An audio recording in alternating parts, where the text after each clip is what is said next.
Alexander Alfano, Paralegal, Institute of the Americas. Thank you for joining us. This will be part 2 of class number 1. We last were discussing the map of immigration, how to arrange the map of immigration law, and how immigration in the United States can be mapped out. And we identified 3 branches of government: the legislative, the executive, the judicial. We identified 3 levels of government: the federal, state, and local. And we agreed that immigration law is exclusively federal law, only federal. There can be no state or local immigration law by virtue of the U.S. Constitution. The founding fathers of our country established a section, the Naturalization Clause, which makes it exclusive to the federal government when it is codifying and promulgating immigration law.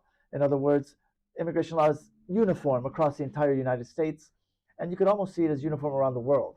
U.S. immigration law is the same whether you're in California, Illinois, Florida, or even China, France, or South Africa. U.S. immigration law is uniform in that sense.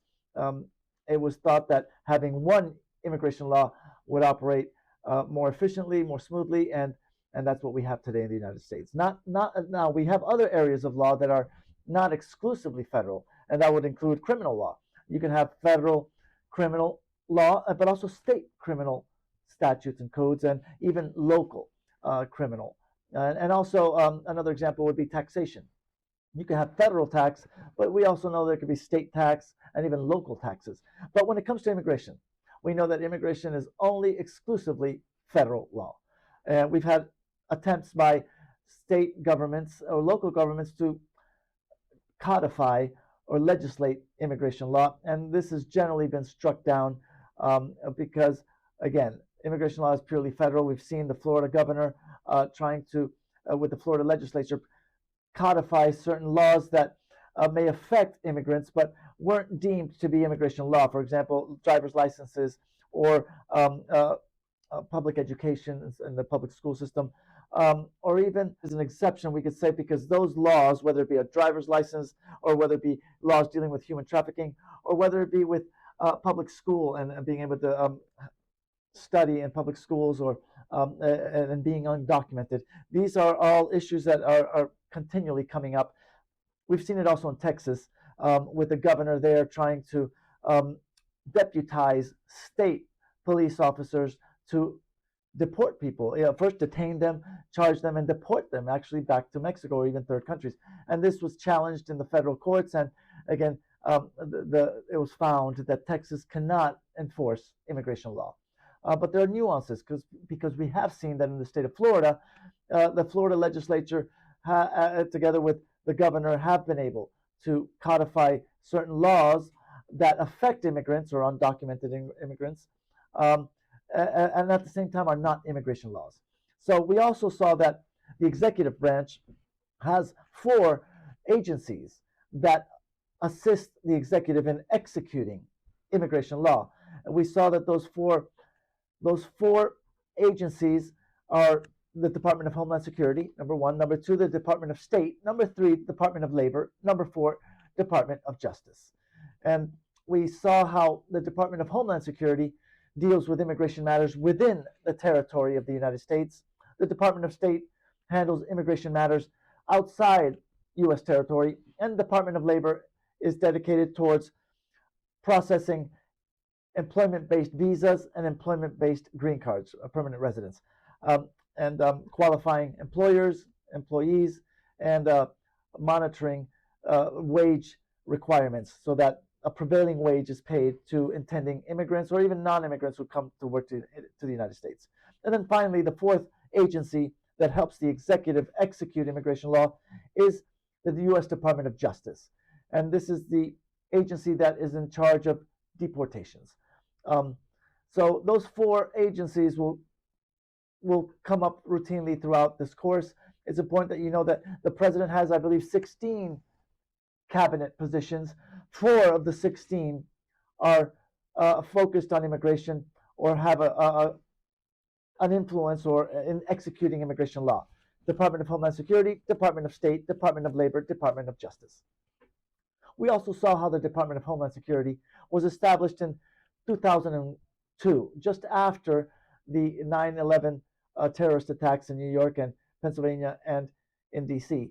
So the government, the executive branch, was restructured so that the Department of Homeland Security came into being just after 9/11, and I believe it was 2002 that the Department of Homeland Security was formed. And so the Department of Homeland Security consists of principally 9 sub agencies. And we were so to understand this, Homeland Security deals with immigration within the United States, so that there's 9 principal sub agencies, and that would be USCIS, the United States Citizenship and Immigration Service, which handles petitions, applications, and immigration benefits. Second, you would have CBP. Let's go with Customs and Border Protection. We've seen CBP at the airports or points of entry where they check luggage and you check documents. Immigration checks your documents. CBP can also check documents, but they're more focused on customs and border protection. You also have ICE, Immigration and Customs Enforcement. This is the agency, the sub-agency within Homeland Security that handles, it's like a police force, but focused on immigration matters. They operate the detention centers. They operate the police force within the Homeland Security that immigrations and customs enforcement. Again, customs, like we saw with CBP, is a big part of this. The flow of goods and immigration, people in and out of the United States. Number 4, we have, let's go with Coast Guard. The Coast Guard is also a division of Homeland Security. It used to be, if I'm not mistaken, it used to be one of the armed forces, Department of Defense, but I think they moved it over to Homeland Security just after 9/11.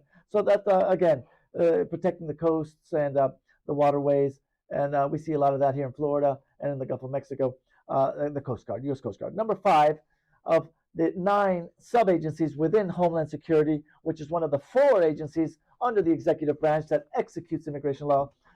Number 5, let's go with Secret Service. We've all heard of the Secret Service.